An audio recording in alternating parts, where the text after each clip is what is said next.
What's happening, Lightsaber Radio family? How's everybody doing today? I hope everybody's doing good because we got a fun show. We're going to do about an hour of a regular show today, and then we'll take a little quick break, and then we'll jump over to the watch party. For anybody that hasn't joined in before, the watch party, there's a link in the description to this video. You just click that link or copy and paste it and put it into your search bar, and it'll take you right to the video or on your phone or however you do it.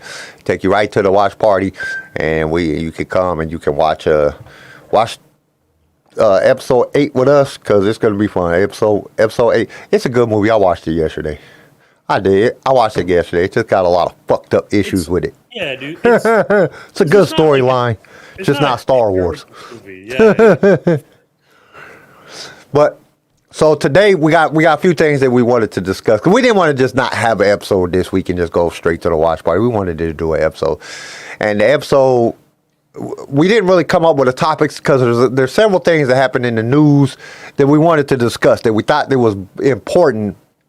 That we get everybody's opinion on, and we give you guys our opinion on, because I guarantee me and Garrison have a difference of opinion on this. But we will have to see how everything turns out. But before we get to all that, let's go ahead and drop the intro video, and we'll jump right into the news and rumors part of it. This station is now the ultimate power in the universe. Last we will reveal ourselves. I have a bad feeling about this. You are now in Hyperspace Radio. If you only knew the power of darkness. Here it comes. Let's go. You are now tuned in to Hyperspace Radio. 4, 3, 2, 1.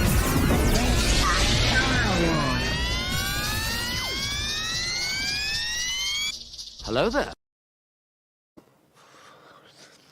So what's going on, everybody? We got Star Wars Team Leader in the chat. We got Nielsen in the chat. Star Wars Team Leader said everything is 50% off at Disney. Used my gift card I won and ordered the Cantina Mandalorian safe. That's dope. Oh, I was gonna ask you that if you had got your gift card yet. I don't know why. Usually it just does this shit online. I don't know why I had to send it to you. It was fucking being weird. I've sent like fucking Amazon gift cards and that. It just is an access code, and it just gives you the fucking code, and then you can just order whatever you want. And that's why I do it that way. It's so much easier. I don't know why Disney was just being special. But today, go ahead. Sorry, No. Go ahead. Disney. What? Well, no, like Addison was just excited. Disney's starting, like, they're getting rid of their, like, in Disney World, they had like a barber shop apparently, and they're getting rid of it and doing a tattoo shop now, like Maui. Actual tattoo parlor where you can go in and get Star Wars tattoos. That's kind of no, it's like the Maui one. So like Disney, they literally hired Disney animators, trained them in tattoo drawing, and now they're literally giving tattoos at Disney World. Like the wash off ones are real tattoos. No, like real tattoos. That's kind of dope though. I know. Go to like, Disney Addison World and go get set. about it. But I don't know if I'd want to sit down for 3 hours and get a tattoo while I'm at Disney World. Yeah, that's what I mean. What I'm saying? I want to go enjoy Disney World. Why would I want to go? What they should do is they should go sit in line with you and give you the tattoo while you're waiting in line. Because depending on what time, like what kind of tattoo, say you wanted to get like a whole back piece, it's gonna take all day. You know what I'm saying? Or a few settings. Now I got to pay to get into Disney World a few times to get my tattoo finished. Like that would, you know what I'm saying? Like, because whoever started your tattoo is who you want to finish your tattoo. There's a lot of things. Black Friday, I've seen a lot of things come up, man. There's a lot of Lego sales going on. There's a lot of action figures going. The Black Series stuff went on sale. Walmart had a big sale on some Star Wars stuff. Target had a big sale on Star Wars. It's the holidays, you know. It's kind of. I always like the fucking like the toilet that you could piss into the fucking I tried to get that where you could piss into the fucking oh god, why my fucking brain ain't working? Fucking the Sarlacc. What? Oh, it's like a thing on the toilet? Yeah, I used it as the fucking thumbnail on last year's or the year before last when we did Yeah. Nah, the reason Kyle wants that, he wants to sit on it so the Sarlacc's tongue will lick his butthole. Yeah. Shit right on his head. Wow, there you go, motherfucker. Eat that. I don't know. I'm like, I don't get into like I don't buy a lot. Like, I got a few lightsabers. I like a gang of coffee cups. I don't know why I got so many damn Star Wars coffee cups. But I don't get too much into that. I like shit that is just different than everywhere else. Like, I collect cups. Like, I got like 10 Star Wars cups. Well, because like, then you can use them, right? I don't even use them. They up here on top of the monitors and shit in boxes. But like, I get like boxes for, I like, say McDonald's, and I don't even like McDonald's. I'll go buy McDonald's when they have Star Wars shit, like the big Star Wars cups with the thing that coming out in the straw, you know, like this. Oh shit.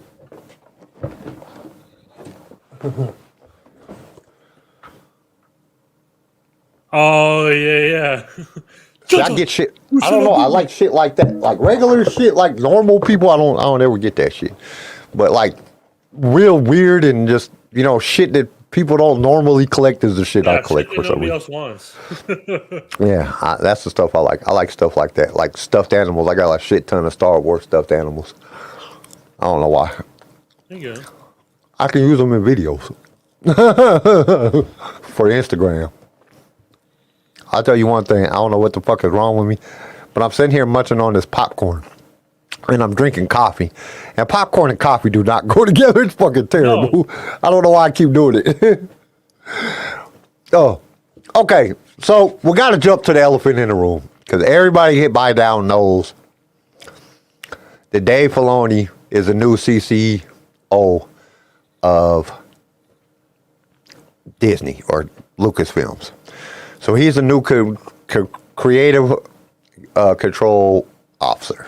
So he's in charge of all the creativity that happens within Star Wars. Everything got to go through him now. He decides what gets made. He decides what they make. And I'm excited about it. Who had that job before him? Well, only thing that worries me is that he'll be too busy to work on the projects that he wants to work on. A lot of times, creative people take the jobs that they take a job like that, and then they're no longer allowed to be creative.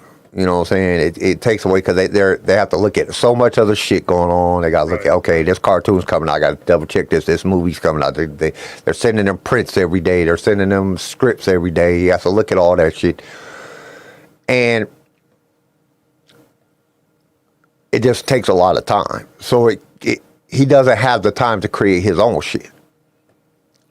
And I think it's going to, and I know that one of the reasons that he got it, because he said it before that him and Iger had been talking.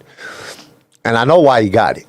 Because Iger wanted to cut down on some of the bullshit. Like, we're not just going to put out bullshit stuff no more. We're cutting down. We're not going to do so much stuff every year. You know, we're not going to just, you know, dump all of our money and everything into the Disney Plus platform, into shows. We need to do some movies, and we need to do some different things like that. And so I understand where he's coming from. I completely understand why he got the job, because he's going to be able to filter out a lot of the garbage. Before, there wasn't a chief creative officer. Gotcha. Everything was going through Kathleen Kennedy. She was just the CEO, and everything was going to her. Right. And so I understand why he got the job, because he's going to be better at saying, nah, this is not going to be good. What's going on, Dion? But at the same time, Dave is very creative. Now, we might not always agree with, you know, because the first 4 episodes of fucking Ahsoka were just like, right. What the hell are you doing, Dave? I still think he's a little overrated, but well, I mean, look at Rebels, look at Clone Wars. I mean, excellent, and he was probably the head creator on both of those. So. And Rebels is probably my favorite Star Wars other than George Lucas stuff ever. So I know where his potential is at. And I also know how Dave works. Dave builds up the things. So he likes to tell the story. He likes to get everything and I think they rushed it a little bit on Ahsoka a little bit. You know, he's not used to doing that short of amount of episodes. You know, he's used to doing, 21 episode seasons and stuff like that, where he has plenty of time to tell the story. Yeah. So, and he never has been a linear writer. You know what I'm saying? Like, he'll tell the story in 2-3 episodes, and then they move on to the next arc.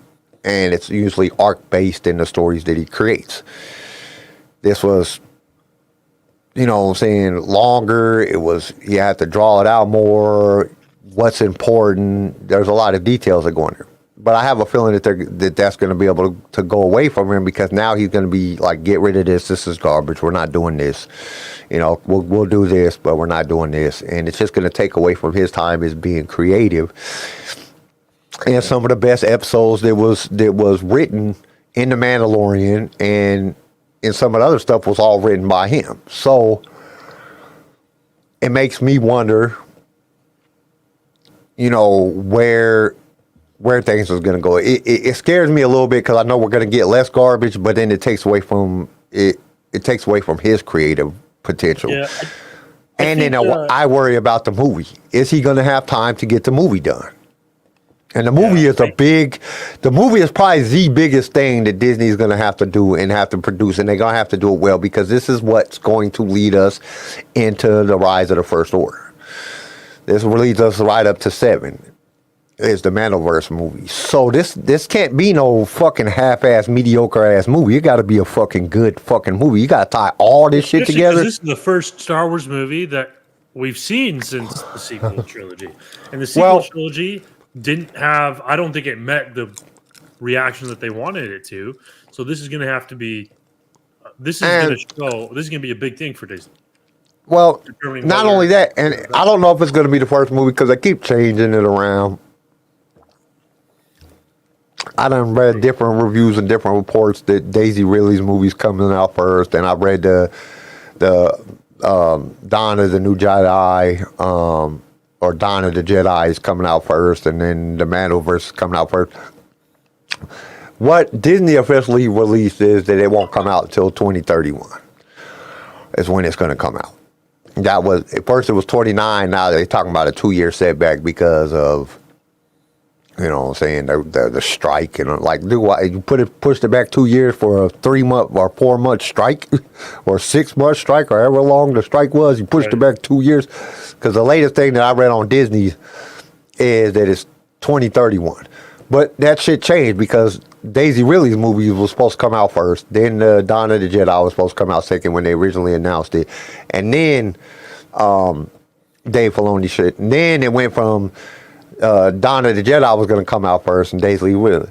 Everything that I've read basically has said that his movie isn't coming out until the end. But now the times changed. First it was supposed to be like 2029. Now it's 2031, which I'm like, dude, I might be dead by then. I might not even get to see the damn movie. Which would be very fucking disappointing in my thing. 10 years from now, shit. That's 8 years from now. I'm all shit. I'll be 52 years old. But going back to what you're saying 54 before, years old. The change it's going to have on Disney, him getting this new promotion, I kind of agree with you. I think it will help to like weed out some of the kind of more pointless shows. So I think it'll get rid of like the bottom of the barrel, or shows that don't really have a purpose. But I don't think we're going to see that much of an improvement of the quality of the shows, to be honest with you. I think we'll get rid of some of the worst, like filter out, but I don't think it's necessarily going to improve like other shows in general. Just because I think it's going to be more of a, like, it's a supervising role. It's not so much being hands-on in the process of the creation of the show. No, it'll be more like he'll get the script and he'll give it the green light or not. Exactly. Because Kathleen Kennedy was the one doing it before, and because they didn't have a chief creative officer, she was doing everything. And like, dude, I understand that you love the. I mean, you were George Lucas is a sensitive for years. You love Star Wars, but that don't mean you know what good Star Wars is. Dave Filoni knows what good Star Wars is. So I think he'll be able to filter that stuff out. The only thing that what's going on, Anthony, YouTube fan? The only thing that bothers me is from everybody that I've ever talked to that has talked to Dave Filoni, he's a really, really nice guy. Like, really, really nice. Like, one of the nicest guys you'll ever meet. And I don't know if he has I haven't ever personally talked to him. So, if I would have personally talked to him, I would ask him. You know, I would see, will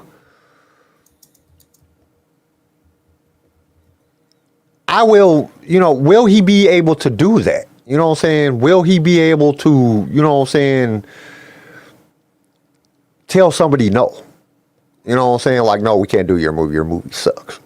You know what I'm saying? This script is terrible. You know what I'm saying? Well, because everybody that I've ever talked to that's talked to him all say when we had what's her face on here, Blue, whatever her name was. I'm sorry. I'm spacing. When we had her on here and she was talking about, she said Dave Filoni is the nicest guy she has ever met.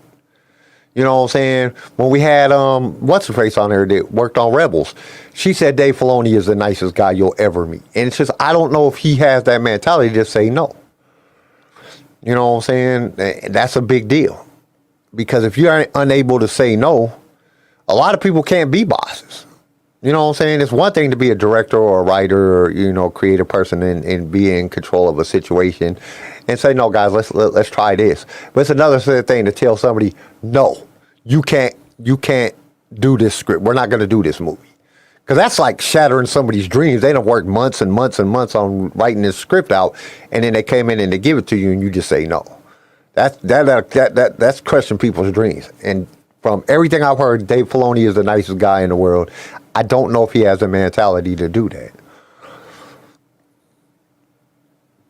Yeah, I honestly don't know what it's going to look like, to be honest. You guys, I mean, most of you guys like Dave Filoni a little bit more than I do. Because I didn't think his last show was all that good. I didn't think Ahsoka was that great. I think he's really good at making, like, entertaining content. I don't know if he's very good at blending these two audiences of Star Wars that we have today, right? Because Star Wars, I think the audience is really split. I think you have the young audience that is they just want to be entertained, and then you have the older who's looking for entertainment but also wants to kind of see some good storytelling and stuff and some deeper meaning there. And I think Dave Filoni's really good at the entertaining aspect and really good at making fun, watchable shows. But I think in comparison, it kind of falls short with, like, the deeper meaning and the stuff to think about. You know what I mean? It's a little bit more superficial than, I would say, like Andor or even the sequel trilogy or the prequel trilogy. And one of the things is Dave Filoni has always been able to fall back on George Lucas and ask George Lucas, you know, because I mean, George is his mentor. He's been able to fall back on George and ask George what he thinks of things. With George's, you know, health declining the way that it is, and, you know, now I just seen a thing the other day that they was literally having to help him out the car. He couldn't even walk right.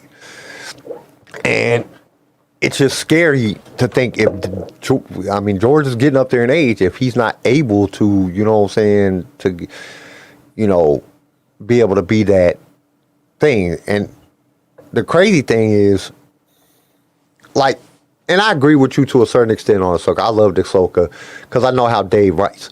But there's a lot of points that Dave just fell short on when it came to, you know what I'm saying, creating the thing. I'm not so much worried about that because I don't, like, he's going to be so fucking busy doing all the other shit. He's not going to have time to create a lot of shit. That's probably why the movie's going to be out so far, because he's going to have all this time to write it. Yeah. You know what I'm saying? And then Dave is he likes to work with a lot of different people and get a lot of people's ideas. That's one of the reasons that George was so great. George took a lot of people's ideas. He took a lot of ideas from different aspects of the world and history. You know, George is a history buff. You know, he liked putting samurais and, you know, different parts of Roman culture and, you know, and different things of history in there. And Dave learned from him, you know, so he does a lot of that same thing. He tries to impact and put them things into the story. But I don't know if he's gonna have the time, you know, to really, which scares me about Ahsoka season 2. I mean, like, hopefully he already wrote it, you know, because it's just it's one thing for a person. It's just like they come to you and they say, okay, this is going to be your responsibilities as a boss, and then you end up doing a billion more things, like, and it's happened every time I've been put into a role where I am the boss. That's what happens. You know what I'm saying? You know, this is my daily task that I'm supposed to do. Well, can you do this? This needs to get done. This needs to get done. Like, I'm the boss. Why the hell is everybody like? Because you're never really the boss. And he's not the boss because Kathleen Kennedy is still the boss. Yeah, but I think, he's not the boss, but I think he's going to determine the direction that Star Wars goes a lot more than Kathleen Kennedy will. I think that's too, but I think he's just going to have a lot more responsibility, and he's not going to have time to do his own creativity. That's where my concern comes from. And my concern comes from, with him being such a nice guy, will he be able to say no to some of the things that are just really, really bad? You know, that's where my concerns fall in. Well, yeah, because, you know, Disney will keep trying to kind of do things their way. And so who knows if Dave Filoni will be able to kind of, like, protect Star Wars from Disney, because we've seen, like, Disney doesn't have, especially recently, Disney's kind of been having some issues with all the stuff that they control. Like, we've seen the latest Marvel release just tanked in the box office. So Disney's not doing so hot with some of their acquisitions right now. So overall, do you think this is a good thing or a bad thing? The fact that I think it's a good thing in some aspects, and I think it's a bad thing in other aspects, because it's like, really, I think a lot of it might be too, because I just don't want things to continue the way that they've been going, and then Dave start taking all the blame, because a lot of times a person will put a person in a position of authority, or in a position not as high as their position, but closely resembling their position, in order for them to get directed the blame. And I can see with everybody hating on Kathleen Kennedy for the last, you know, over 10 years now, 12 years now, that she puts him in a position, and then he starts getting blamed for the things that she's allowing to happen, because it still got to go through her. A lot of people fail to realize it still has to go through her. Yeah, and I think she will still push stuff through despite Dave Filoni maybe saying no to it. I mean, it's possible. I don't know. It could go so many different ways. And it just worries me. You know, it really worries me. You know, I don't know. I really don't know where I fall in the I fall within the thing. I'm happy for him. Don't get me wrong. I'm extremely happy for him. I think he should be running all of Disney. But at the same time, I don't want him to stop being a creative person, because that's who he really is. He is a creative genius when it comes to. He's created so much Star Wars content that, I mean, shit, all the Rebels, you know what I'm saying, is his creation, and it's freaking awesome. I think, you know what I'm saying? And a lot of the Clone Wars was his creation, and I just don't want to see. I just don't want to see a person get. I don't want to see a person with that much talent be wasted on trying to fix something that might be unfixable. Which I don't think anything is unfixable. I think that Disney, if they did the right thing and put the right people in order and did the right things, that he could definitely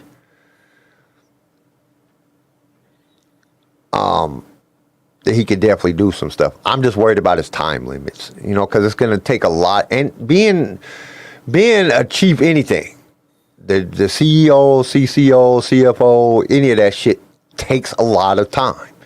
Like right now, I run the whole shit. You know what I'm saying? So it takes a lot of your time. You know what I'm saying? Because and then you got to fill in for other people when they fall short. You got to basically second in command. In all generalization, or one of the seconds in command, and that takes a lot of toll, and it takes up a lot of time. And that's where it gets me. So Anthony's been just striking Star lightsaber. The Star Wars is the most controversial, diverse piece of Star Wars content ever released. Why would Lucasfilms Ltd want to cause more damage to the overall brand and the box office? The problem is, it's not that Disney intentionally does it. That's not the problem. I don't think that Disney and Lucasfilms and Marvel and all the different CEOs of the different parts of the different things that Disney, Pixar, and all that, I don't think that they know how to relate to the consumer anymore. I really don't. I think that they have lost the way to connect to the consumer. They don't know what we want, and then they go on and they look at 100 thing, or they do a focus group, because a lot of in marketing they always love to do some focus groups. But you got to make sure that you're really seeing what people want, because everybody wanted action, and they got it in Book of Boba Fett, but there was no story, and everybody was like, "What the hell is this, man?" It just, the action was great. In it was cheesy and bad. You know what I'm saying? I don't think that they know. I don't think that they really know what they want or what they do, and then they cross promote, or they cross connect shit. You know what I'm saying? They talk to the people on Marvel. Marvel did so good in these movies. What do we need to do? You know what I'm saying? And then they do it, and it doesn't work. Well, that's because it's two different brands. You know what I'm saying? It's two different things. Star Wars fans are maybe not that. You know what I'm saying? Most of us like Marvel. We like sci-fi stuff. We like that type of stuff. But it's not. It's two different platforms. Right. You can't do what you did with. Like, if you really look at it, like Logan, okay? Logan was good. It was really, really good. Then they tried to do it with Book of Boba Fett, you know what I'm saying, in a series, and it didn't work out. You can't, like Obi-Wan Kenobi, even though you got to do it a special way in order for it to connect to a Star Wars fan on a certain character. Marvel fans, you're a little bit more open. You know what I'm saying? As being a Marvel fan, I was a little bit more open. I love Marvel. I was a little bit more open. It's different. So it's so hard for them to, and I think it's just the connection that they have. They need to really connect with the fans, or they need to do stuff. Don't try to do stuff for the fans. Do stuff that's just good, and the fans is gonna like it. Any real artist will tell you, I'm gonna do what I want to do. And if fans like it, they like it. If they don't, they don't. George Lucas has said it multiple times. You know what I'm saying? I just wrote Star Wars. I wrote what I wanted to see. I didn't write it for other people. I wrote it because that's what I wanted to see. And I think that's part of what made George Lucas' Star Wars so good. It had this blend of like, this is a story that needs to be told. This is a story I feel passionate about. I feel inspired to write. And it was a perfect blend of fun action, fun, while also being serious and having a message behind it.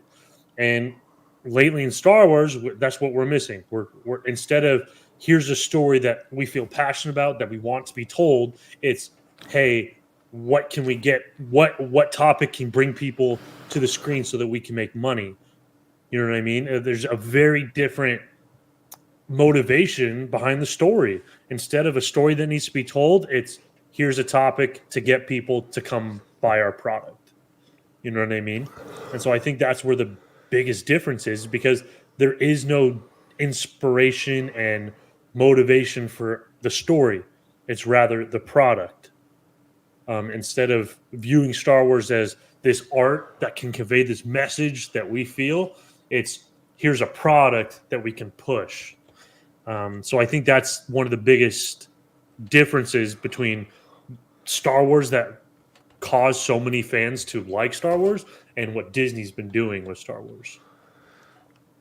So Filoni, I mean, I definitely agree. I think he's a guy who's passionate about Star Wars.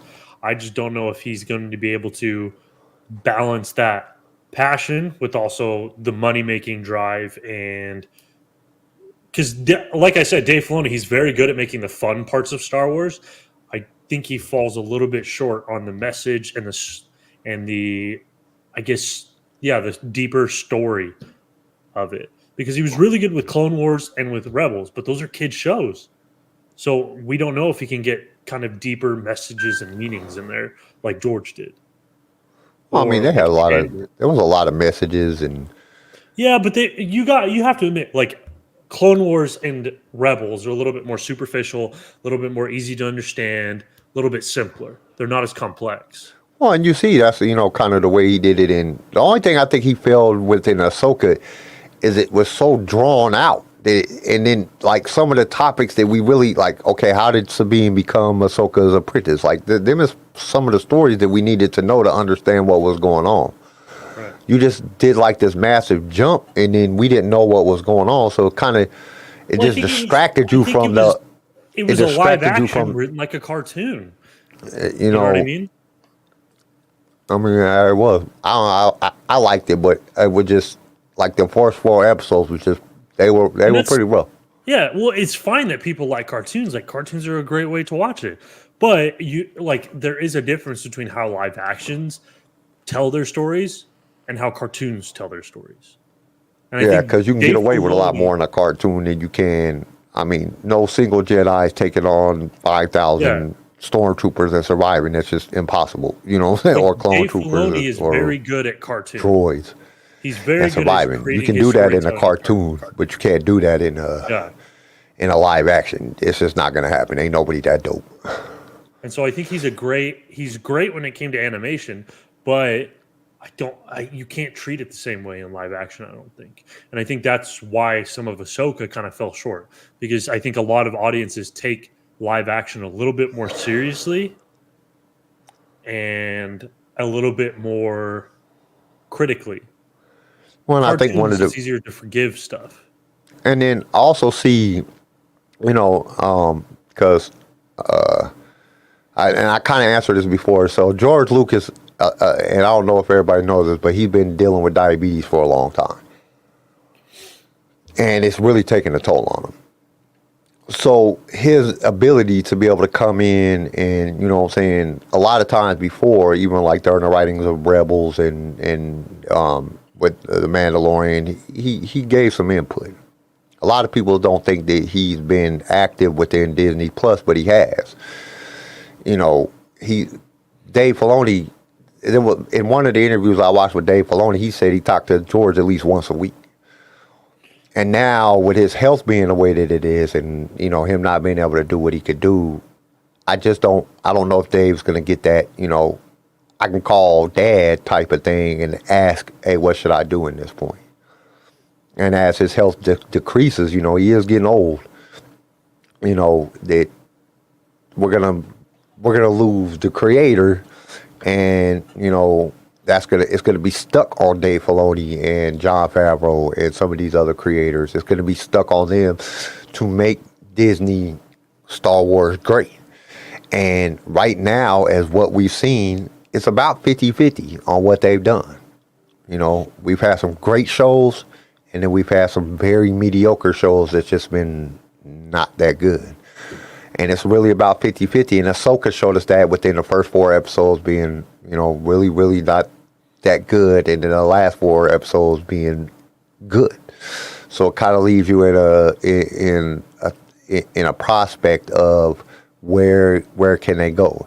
Now, I know they're trying to bring in a lot of other directors, but you got to remember, these are not necessarily, just because you're a great director does not mean you're a Star Wars fan.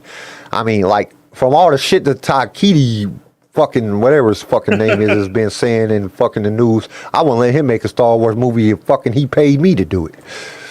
If I was in control, like, you want to fucking piss Star Wars fans off intentionally, why would you want to do that? Make a good fucking movie. You know, I wouldn't even care if it was a funny type of fucking movie. You know what I'm saying? Like, you can make a fucking Star Wars comedy. Like, I wouldn't be fucking mad about that shit like he did with Thor. A lot of people didn't like Thor. I thought Thor was all right. That shit was funny as hell to me. It wasn't a very good movie overall, but it was funny. I laughed a lot, and that's always good to me. I love to laugh. If you can make me laugh, I'm happy right there. But at the same time, like that, like, if you're purposely going to try to fucking piss Star Wars fans off, then why would you even get a shot at it? Which I don't know if he still has a shot. I don't know if he's just doing this to stay relevant. But, right. You know, because he's been saying a lot of different shit about Star Wars. But I just don't understand at this point where to go. I mean, I think it's a good drive for. I think it's a good thing for Dave Filoni to take this position. At the same time, I'm just worried. You know what I'm saying? That it takes away from his creative abilities. Because when you have a lot more time to be creative, then you can be really creative. But when you have limited time to be creative and you're in a rush, or you're forced to pump out content, it's always bad. Whenever you go fast at doing anything, you'll make mistakes. I mean, that's just reality. And there's evidence of that. Like, in everything. Look at a lot of Disney Star Wars. It's very rushed, kind of like, hey, we need to push this content rather than here's the story we got to tell. Well, see, that's one of the things that Bob Iger said that he wanted to fix right off the bat. Right. When he came back, he said, we're not going to be rushing out content no more. We can't do this. We're not making the money that we need to make off of Disney Plus. And it's not because Disney Plus is a bad idea. It's a great idea. It's just because you're trying to force content into people's faces and it's not good content. Right. And he realized that. You know what I'm saying? It's not the Disney Plus. I mean, everybody has, HBO Max, you got Netflix, you got Disney Plus, you got Peacock, you got, now I got popcorn flying out of my mouth. I got to stop eating while I'm doing the podcast.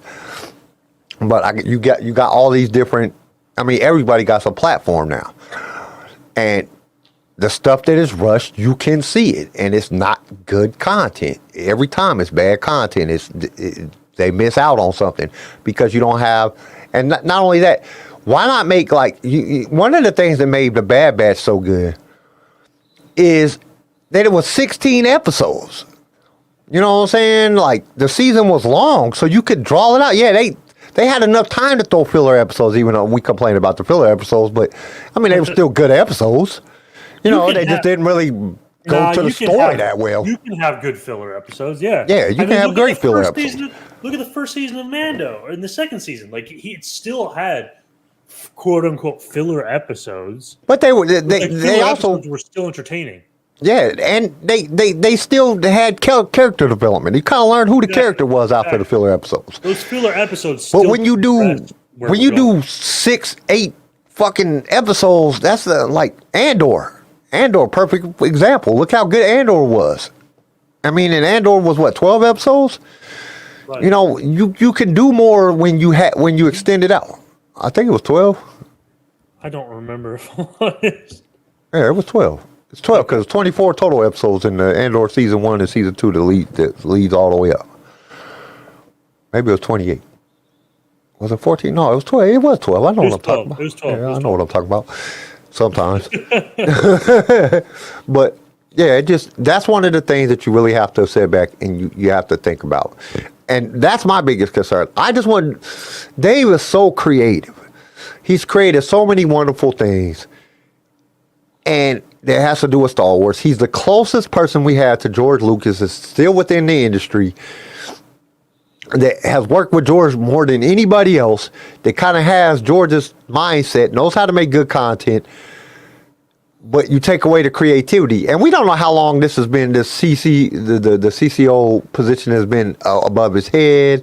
We don't know if this was something that had to do when he was creating Ahsoka, but we also know that from looking at, the Clone Wars and Rebels, there's a lot of times that there was drawn out moments that you were like, dude, what was the purpose of that episode? And then you find out when it comes to the end. So at the same time, I think they should have done 12 episodes. I think it would have been a lot better because or they should have done it shorter if they was going to do it in this cartoon format. 6 episodes they could have really, and that way you wouldn't even have been questioning anything because it would have happened so fast. Just like when he does an arc, a 6 episode or 4 episode arc or 3 episode arc in cartoons, you don't question a lot of this stuff because it happens so fast. You don't go back and say, why is this? You know what I'm saying? Because it's already over. You're like, oh, okay, that was entertaining as shit, and that's the story that they told, and it was real quick and fast. Or, I just don't think that the 8 episodes with Ahsoka, you had 4 really, they were just bland. They just didn't offer a whole lot, and then you had 4 really good episodes.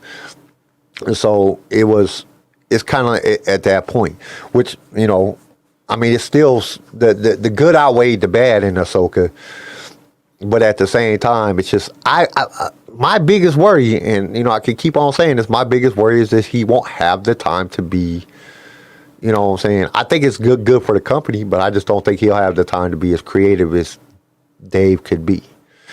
Which he could be like George. Look, George had a lot of shit, but no, because George would go lock himself out. He'll lock himself away when he went to go write a script. He'll get...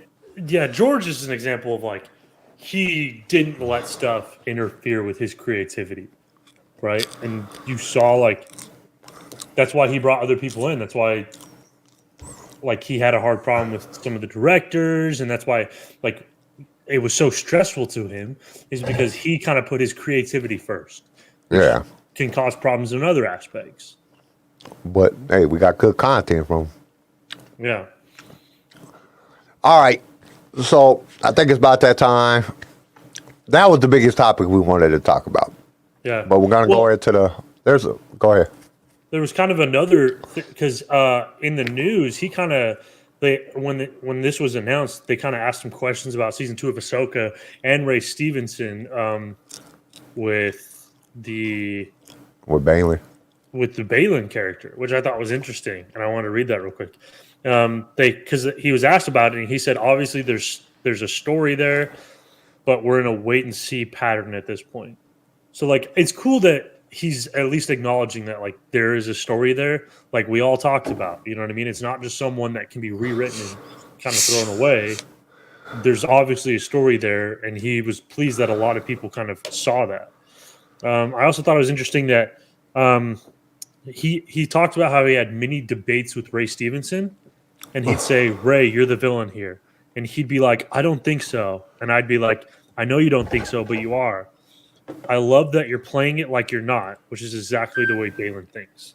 So apparently, I think part of what made Ray Stevenson so good at Balin is he didn't think he was just a villain. He was a guy who bought into his character and really cared about becoming this character. And I think that's what we're talking about. When people kind of connect to that creativity inside of them, that's when we get the really good Star Wars content. And I think that's why Balin was such an intriguing character, is because Ray Stevenson bought in and really cared about how this character was portrayed and bought into who this character was. That sucks that he's gone, man. I know. Well, he wasn't just all right, I'm the villain in this generic Star Wars. But see, I don't even know. I'm going to be I think that that's what made him so fucking great, is because I didn't look at him. He was like the anti-bad guy. He was like the fucking anti-villain. He was the villain, but he was the anti-villain. He had his own fucking whole idea of who he was. He bought he was like, we got to get rid of we got to go to the source of the problem. The Sith and the Jedi are going to keep fighting each other forever until we get rid of the problem. We got to get rid of this. And that shit was so intriguing. It was like, oh my God, I want to know what happens next. How are we going to find out? And Ray Stevenson is dead. That's why I said it's going to be hard to recast him. There's a lot of great actors out there that could come in and play that part and be Balin. But they're not going to be Balin because they're not going to get that type of energy that Ray Stevens was putting into that character. And I think in all reality, when they were filming it, Ray Stevens didn't know he was going to die. You don't just know you're going to die. You just die. And Well, I guess some people, I've met some people that died. They said, I'm going to die when I'm this old. And then they died when they were that old. I was like, holy shit. You know what I'm saying? Like, my Generally sister-in-law was one of the, but, you know, most people don't know when they're going to die. You just die. And I think he went into it as if this was going to be a new character for Star Wars. Like, a completely new character for Star Wars. And I think it was going to lead off into something else. And I think that was the vision that Dave Filoni had. Well, you could tell it was the vision that Dave Filoni had when he wrote it. Why bring this character in and make him so intriguing if you're not going to continue the story with him? He was trying to create a new character. It was the same thing he did with Rebel, with Ezra, and with, you know what I'm saying, Sabine, and with bringing Ahsoka back, making this character really stand out and make them like a very pronounced character within Star Wars. And right. Then he passed away, so it kind of left a thing. And, you know, I know we want to recast him because we want to learn about the story, but can somebody come in and play the part and be Balin? Be that person. Give that energy that Ray Stevens gave to make you want to know more about him, to make you want to follow his adventure. You know what I'm saying? A lot of it comes down to that. Do you want to follow it? Because a new person can come in and be Balin, but is he going to give you that type of feeling where makes you want to follow that character? Because Ray Stevens gave you that energy that you wanted to follow his character. You wanted to know more about him. He gave you that same Vader feeling that made fucking Star Wars so great. Everybody wanted to know. We barely seen Vader in fucking 3 movies. We barely even seen him. Right. But you wanted to know everything about him. Like, we seen fucking Luke every goddamn fucking 10 minutes. You seen Darth Vader 16 times in 3 movies. And, you know what I'm saying? But he was the most compelling character. You wanted to know everything there was about it. And George wrote it like that so he could go back and do the prequel trilogy. And that's exactly what he did. Because it's a sequel trilogy about Vader. You know what I'm saying? It was about Anakin turning into Darth Vader. So that's the biggest concept that you have when it comes down to it. That's the biggest thing. Is when you make an intriguing character, now what? He's dead. You know what I'm saying? Right. The character is dead because the actor who plays that character died. And it sucks so much because he did such a good. Ray Stevens did such a good job with playing Balin. Yeah. Balin was the best part of the whole damn Ahsoka series. Once again, a whole series based on somebody else. No, I'm not going to say that because Ahsoka was good. I'm not going to say that. Ahsoka was good. I think Rosario Dawson. It was interesting that, like, it's refreshing that we have this new character that was so intriguing. You know what I mean? Like, that it's possible. It's possible to give us new characters and still have them be intriguing and just as fascinating and feeling genuine. You know what I mean? He felt like a Star Wars character. He really did. He felt like an old school Star Wars character. Not even like Rey or Kylo Ren or somebody like that. He felt like he should have been a part of the original trilogy or the sequel or the prequel trilogy. He felt like that. Right. He gave you that feeling of the original Star Wars. Which by the end, Rosario Dawson gave you that same feeling. I mean, the whole Ahsoka felt like Star Wars to me. I think that's one of the reasons I liked it so much because it felt like I was watching Star Wars. Something, not to say that Andor was a bad show because it definitely was. Andor was a great show, but it did give me that Star Wars feeling. It just didn't really feel like Star Wars. Crazy. I felt like I was watching something else, but I can't say that's bad because when you look at Rogue One gave me that same type of feeling. And Rogue One is one of my favorite Star Wars movies, but it just didn't feel like I was watching like the original trilogy or the prequel trilogy. Like Solo gave me more while I was watching the original prequel trilogy than Rogue One did, but Rogue One is just a way better movie. Right. Not that Solo is a bad movie because I like Solo too, which I don't understand why people like. Every time I watch it, I like it even more. But Rogue One was fucking phenomenal. And they had no Force, no Jedi, no, you know what I'm saying, had some crazy ass blind guy that just think he could use the Force and just got really, really lucky. You know what I'm saying? But it was just a good story. The story was great. That's what made it so good. And that's what makes Andor so great. Because the story is good. The story is good. It's a good story. But like, it just doesn't give me that like, oh my God, it's Star Wars. It just gives me like, this is a really good show. And I really, really, really want to watch it. And I really, really, really can't wait till Andor season 2 comes out.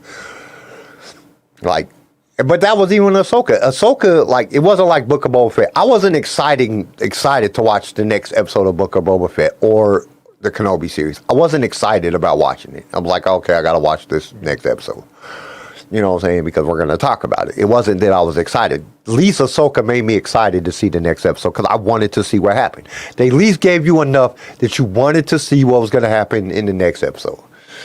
That's one of the biggest telltales if something is decent to me or is good to me is do I want to watch the next episode? Am I excited about watching the next episode? And if I'm not excited about watching it, then I'm just like, whatever. I watch it because we talk about Star Wars on here, and you know, so I got to know the details on the next thing. But if I'm not excited about watching it, like, because it's just that's kind of the way that it goes. Okay, anyway, that's the biggest thing that we wanted to cover today. We wanted to talk about Dave Filoni because we got to get to the Hall of Fame, and we only got like 10 minutes. 10 minutes. All right, so a quick Hall of Fame? Huh? So a quick Hall of Fame? Yep, quick Hall of Fame. We got like 20 minutes. All right. First one, we got Omega from the Bad Batch. No. She deserved to be in the Hall of Fame. I say no to Omega. I don't think she deserves it. She hasn't done anything. Only reason that I think that she's like super famous is because she's the first female clone. And she was a very intriguing character. But she really hasn't done enough in 2 seasons to, I don't know. She has done a lot. She did learn a lot. She got in a lot of trouble. Come on. She does a lot of stupid shit. Yeah. It gets her in more trouble. Doesn't put you in the Hall of Fame. You know what I'm saying? But I say no. I don't think. Like, if we didn't fucking let Grogu in, and he's been in fucking 3 seasons and done way more than fucking Omega's done, nah, I'm going to say no. Yeah. Right, I don't think she gets in the Hall of Fame. Next one. This one's going to hurt, but Cobb Vanth. I say no. No. He's cool, awesome, not famous enough, too much of a side character, hasn't really done a whole lot. So No, Cobb Vanth don't get in.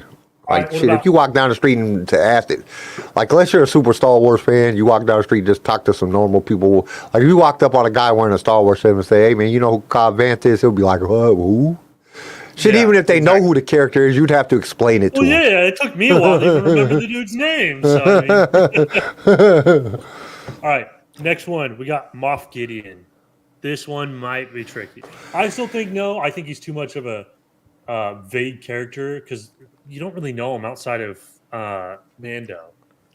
But plus, I didn't even think he was that good of a villain. I mean, in the first season he was pretty good, but after that he was just like, yeah. He falls into the same thing with Palpatine. He wasn't in enough. What are you talking about? Yeah, he's way less of a big deal than Palpatine. Like, but he falls into the same category. He didn't do shit. He did everything from the background. He just told people what to do and they did it. He just set everything up, but he didn't do shit actually himself. The only thing he actually did is in season 2 is when he fucking fights the Mandalorian with the fucking Darksaber and loses. Other than that, no. He don't get in. So no to Moff Gideon. All right. Next one we have, I'm surprised we haven't talked about him before, but General Grievous. Everybody knows who General Grievous is. Yeah, I kind of am like leaning to a yes on him. Just because General Grievous is in the whole prequel. Huge character in the prequels and a huge character in the Clone Wars. I mean, like, everybody, like, yeah. I think Grievous gets in.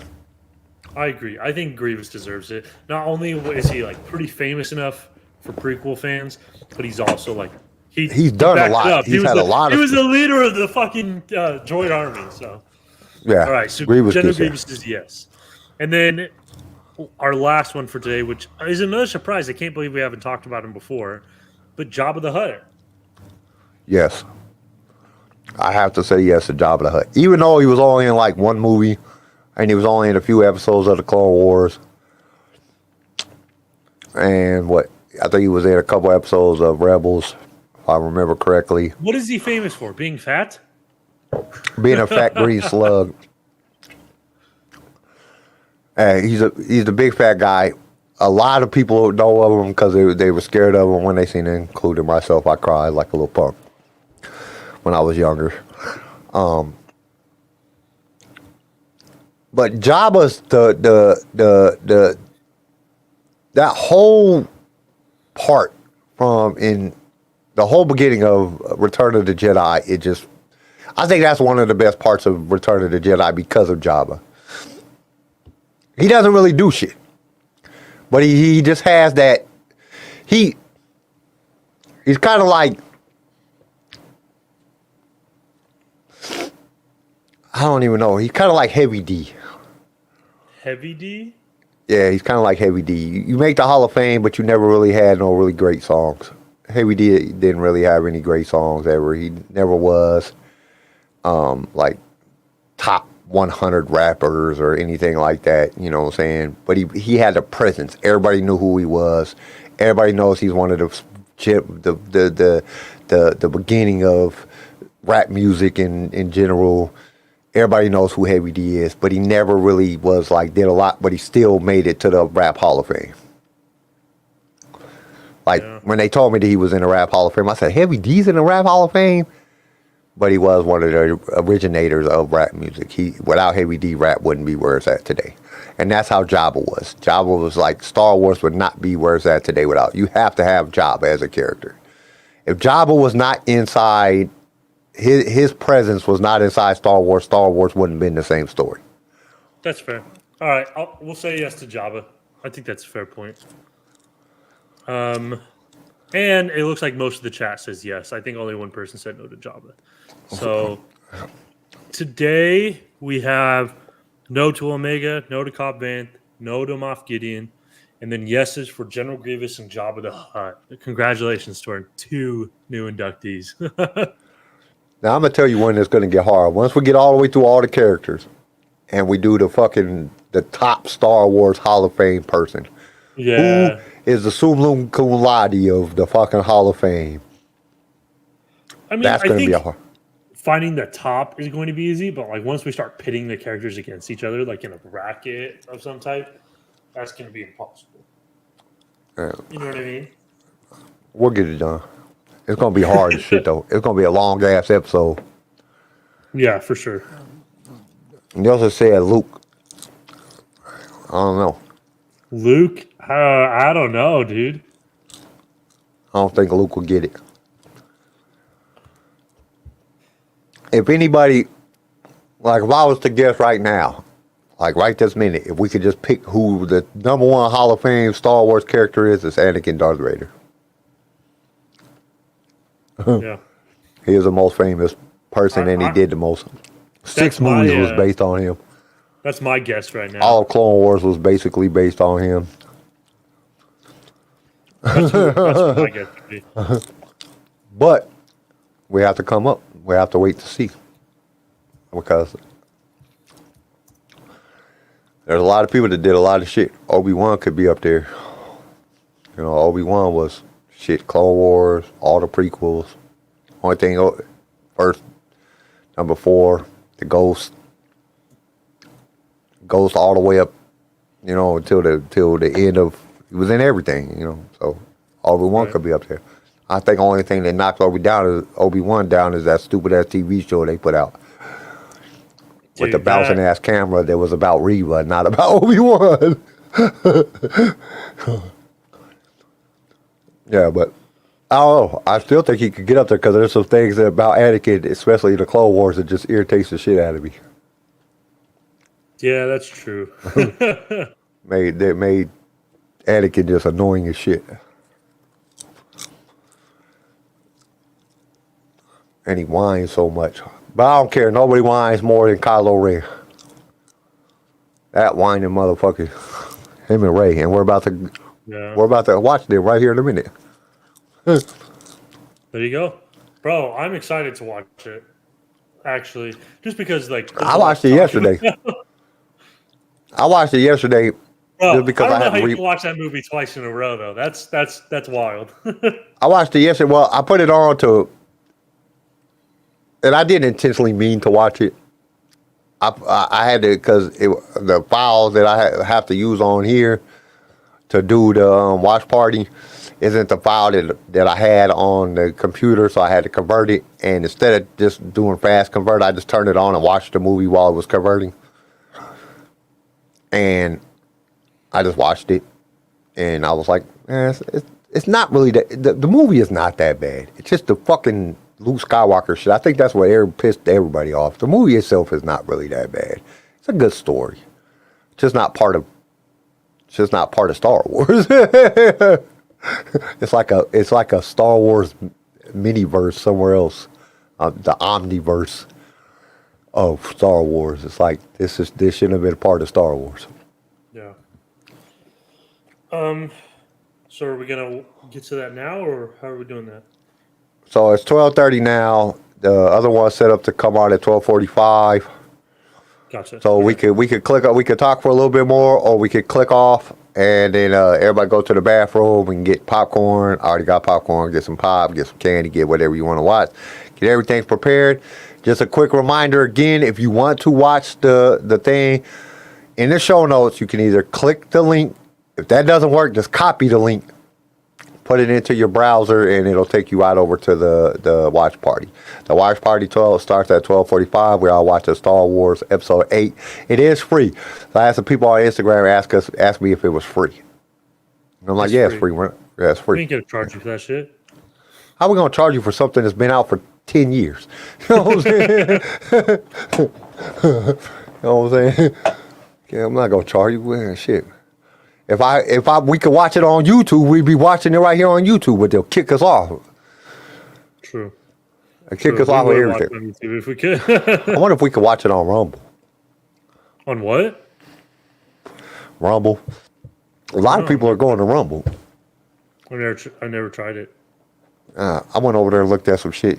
Guess what's his face from what the hell's that one dude from Rub the Furry Wall? What's that movie that they were talking about? That P. Diddy was talking about Rub the Furry Wall. They were rubbing the furry wall. I don't know. It's a comedy movie. Oh man, what the hell is that dude's name? What the hell is that dude's name? I don't know, bro. Oh man, jeez. He's a European actor. Funny comedian. What's that?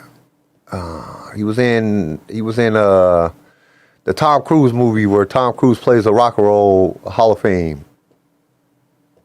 Oh, Rock of Ages? Is it Rock of Ages? Yeah, Rock of Ages. He was in that movie. He was like one of the bar people. He didn't own the bar because what's his face owned the bar, but he like worked there. Russell Brand, that's it. Yeah. I guess he's real big on Rumble. Like super big on Rumble. Yeah, because people were like, I do like him. That dude is extremely smart. He's smart and he's very controversial, bro. So he got kicked off of YouTube, so he went to Rumble. And I guess he's like huge over there. Rumble gave him like some big ass contract, and he's making like a shit ton of money. Which is smart. I mean, Joe Rogan did the same thing when YouTube started messing with him. He just went to Spotify and Spotify gave him video, so he could do video or audio over on Spotify and shit. Joe Rogan and gave him a $7 million a year contract. He made more doing fucking podcasts than he ever did acting. Probably accurate at least a little bit. I mean, like he wasn't ever like you take Joe Rogan as an actor. Like, what do you remember fucking Joe Rogan in? Nothing. Like, you don't think about him as an actor. When somebody says Joe Rogan, the first thing that pops in your mind nowadays is like the podcast. You don't think about him being on news radio. Yeah, you don't think about him being the fucking host of the fucking Fear Factor. You don't remember him doing that shit. God damn, I forgot about that. Yeah, that's what I'm saying. You don't remember none of that shit. Somebody says Joe Rogan, the first thing in anybody's mind pops up is fucking podcast. I can see UFC. UFC or podcast, but yeah, I think the Yeah, podcast. UFC. Yeah. A podcast. His podcast. Well, shit. But On the unless you're a podcast. UFC fan, you're thinking podcast. Yeah. Because The only people thinking UFC. that dude are has. UFC fans. That dude has I was reading an article. That dude's audience is larger than any TV station or audience on any TV show that there is out right now. Even more than House of Dragons. And I figured House of Dragons would have it because, since that's a spinoff. But he has his fucking viewer or his listenership is fucking huge. Because everybody think, you know what I'm saying? Fuck. People don't have time, man. It's fucking the way the world is right now. Everybody's working 2 damn jobs just to survive, and you know what I'm saying. You got to come home even when you're not working. You got to clean the house because your spouse is working. You know what I'm saying. You can't have a one working household anymore. The fucking times is too rough for that shit. You can't do that shit.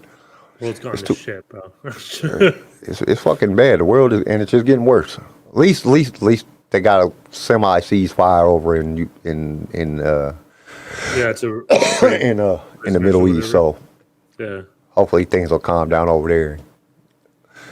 But which I'm not anybody's side on that shit. I think they're both wrong. I just don't get. They're never gonna stop this shit. They're never gonna. They've been killing each other for thousands of years. They're not gonna stop. They hate one another. They fucking hate one another, and I don't see no way out of that shit. And I'm not on either side. But the funny thing is, I did see a gay dude walking down the street the other day with the LGBT.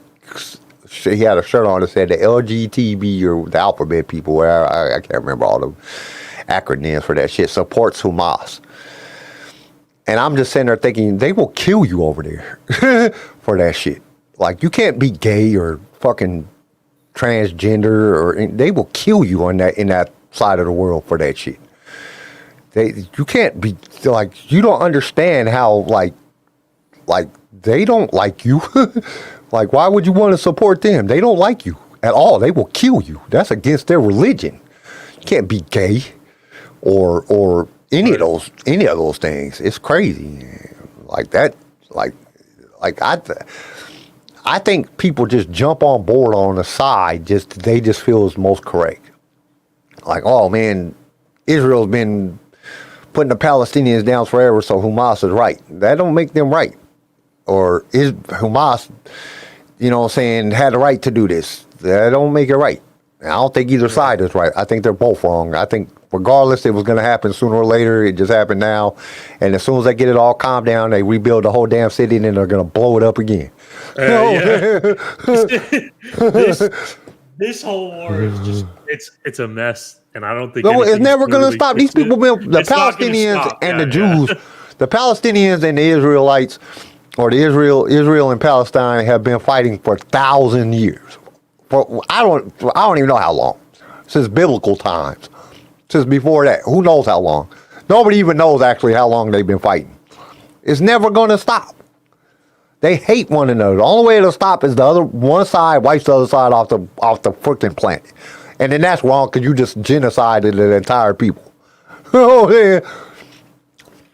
I don't get it. I just don't like that they're giving my hard-earned taxpayer money away on that shit. What? That's fair. That's true. We got people in America that's homeless and starving and dying every fucking day. We got so much money going to Ukraine, and but we just give it away to all these. Give my money to all these other countries. I don't even know these people. They ain't even part of America. I don't care about them. Why are you giving them my money? I work hard for my money. You take it and then give it to a whole nother country. That ain't right. There's people in this country that need help. Should I rather give it to Canada or Mexico? Shit. At least they in North America. I think that's one of the biggest problems with there's a division in just America, and I don't care what topic it's on. There is a division on it. And you disagree just to disagree. I think some people do. I think some people just disagree just to disagree. And then they can't see no common ground. They get stuck on, this is it. If somebody says Book of Boba Fett was good because of this. And they pointed out a good thing. And I'm like, oh yeah, you're right. Yeah, I can agree with something. Right. That part was good. I can agree with that. You know what I'm saying? Some of this shit, they just refuse to agree. They refuse to come to common ground. like, dude, regardless of the situation, both of y'all lives suck. So, and in America, 90% of our lives suck. So, you know what I'm saying? We got to get up, go to work, get jobs we hate. You know what I'm saying? We don't have no choice. We get paid mediocre ass money, just enough to survive, and we keep slaving away until we die. We're all in the same boat here. For bullshit pay. You know what I'm saying? We're all in the same boat. So why are we arguing about stupid shit that we don't need to argue about? All right, we're gonna take a 5-minute break, and then everybody meet us over there on the other thing. Remember, click the link. It's the link right below the show notes. You can definitely see it. It says Spotify Watch. Saying some numbers and shit behind it. So go over there, and we'll see everybody back in about 5 minutes. Peace. See you there. Thank you for tuning in to LSR. If you've enjoyed the show, consider subscribing so you can be notified when new episodes are released. If you would like to be a guest on the show or just want to give us some feedback, feel free to email us. You can also reach out to us on all major social media platforms. Lightsaber Radio is produced by Pickfilm Media and is a Swaycast original, starring Garrison Turcott, CJ Elliott, and Kyle McDaniel. And don't forget to join us next time for more adventures in a galaxy far, far away.